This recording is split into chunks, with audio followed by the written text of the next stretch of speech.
Hey folks, welcome back for another episode of Straight Talk Whiskey. I'm Nick, here with you as always, and thanks for joining us for episode number 86. Now, today's review is going to be a bit shorter, but it's going to cover something that you can find in most households in whiskey drinkers around the world, and that's Johnnie Walker Red Label. So, it's Johnnie Walker's entry-level blend. You see this in bars all over the world and used for mixing cocktails. You see it over ice. You see it any possible way. And it's one of the most popular blended scotches in the world. Johnnie Walker in and of itself is a label that's recognized almost everywhere. So, owned by Diageo. No, don't adjust your screen size or try to refresh wondering why the hell the bottle is so small. So this is a 375 milliliter bottle. I gotta admit, right up front, I was a little bit skeptical. I've never really reviewed this before. I think I've had it before in mixed drinks back when I used to do that, but I don't really mix with soda or Sprite or soda water anymore. Just a personal preference. But I've never really actually given it a good review, a good in-depth analysis, if you will. So I was a little bit skeptical, so I bought the smaller bottle thinking that probably, would review it and then it may sit around for a while and collect dust. But I'm happy to say that even before we get into the review that's not the case. I should have bought the large bottle. For the money, it actually stretches it pretty far in terms of dollar value. So what you have going on here, right, we've got a 40% ABV. It's the entry level. It's not meant to awe. It's not meant to inspire or bewilder or throw people out of their chairs, right? That's not the aim of this. This is supposed to appeal to as many people as possible, and that's certainly what you want with an entry level blend or even a single malt of any whiskey. It's going to give you the money so that you can go and do other things. Not that Diageo is hurting for money, but anyway, so red label, color, pretty typical. Is there caramel coloring added to it? I'm not sure. Couldn't quite tell you. I suspect that there might be a little bit, because if this is sitting up on the shelf and you're trying to appeal to as many people as possible, you think whiskey, you think scotch, you think of color, you intrinsically tie that to age, which is not always the case, but for most people it is, and so they want a little bit of color in there. If you've been around the whiskey world for a little while, you may see a lot lighter scotches, and that may draw you in because you want to know that it's had no caramel coloring added to it. You want to, whatever process went into making that. But nonetheless, with the entry-level Johnnie Walker, they probably do add caramel coloring into it. Again, it goes back to what it's trying to appeal to, the dollar value on this. Now, even, I should preface this that where I am, the taxes are a bit high and the prices as well are a bit high, not just because of the taxes. But the 375 cost me about 20 bucks flat, I think, which for a 375 milliliter bottle, that's a little bit steep, in my opinion.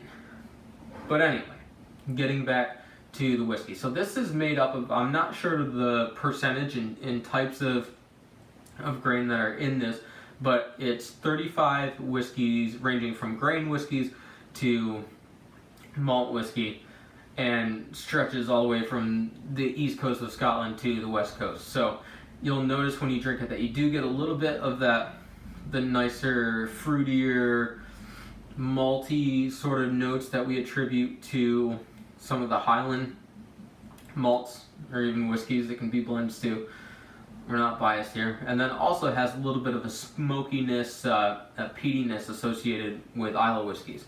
So again, not always the case. That's sort of just the generalization. So anyway, let's get into it.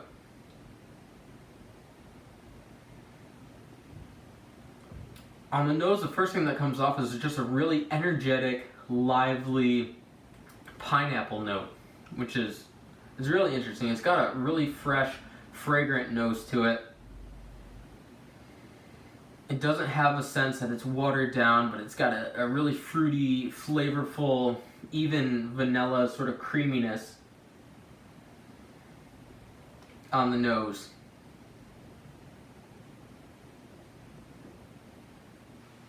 Little hint of honey in there, but definitely the vanilla that I had said are there on the nose. So let's go in for the taste.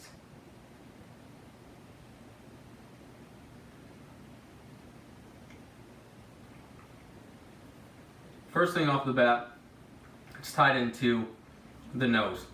You get a nice flavorful punch, a little kick of that pineapple, and then you sort of smooth into this pepperiness, sort of the peated whiskey that would be created in this blend. But in the meantime, the thing that carries you to that pepperiness is this nice malty, biscuity vanilla note. Very pastries, fresh baked bread, you know, a nice bake shop aromas to it.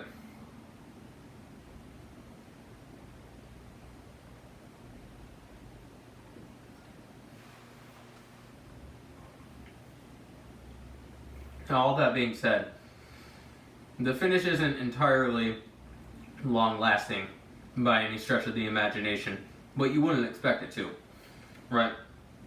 40% ABV, as we saw last week, proof is not always intrinsically tied to the finish.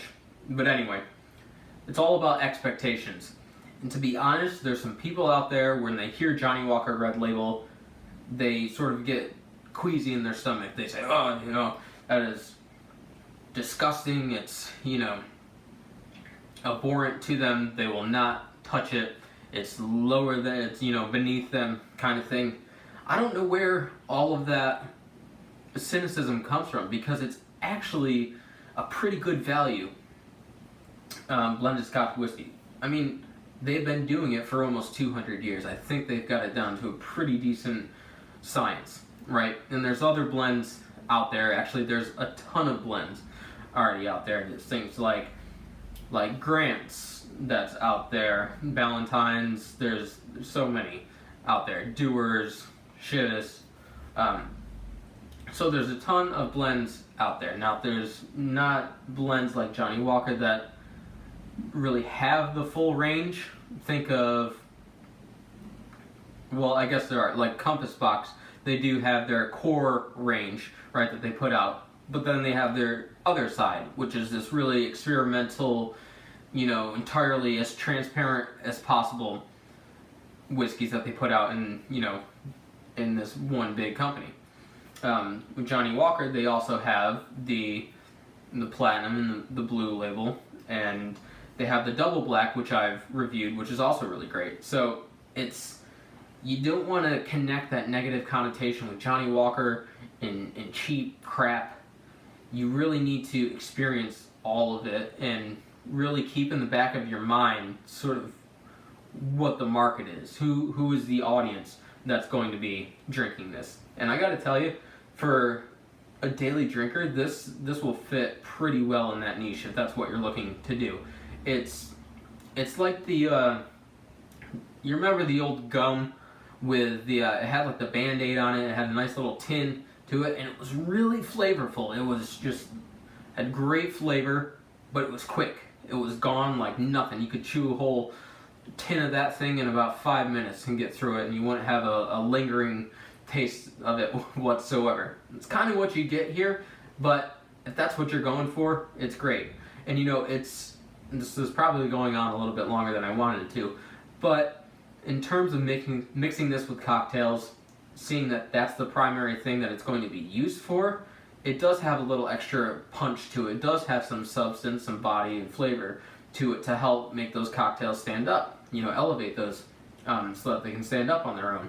And the thing of Irish whiskey with Jameson, Jameson's not just some crap whiskey that they peddle out to people who don't want to pay the premiums for other whiskeys that are in that category, right? I mean, it serves a market, and that's what it's all about.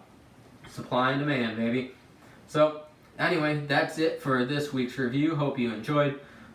If you're going to drink responsibly, as always, and we'll see you next week.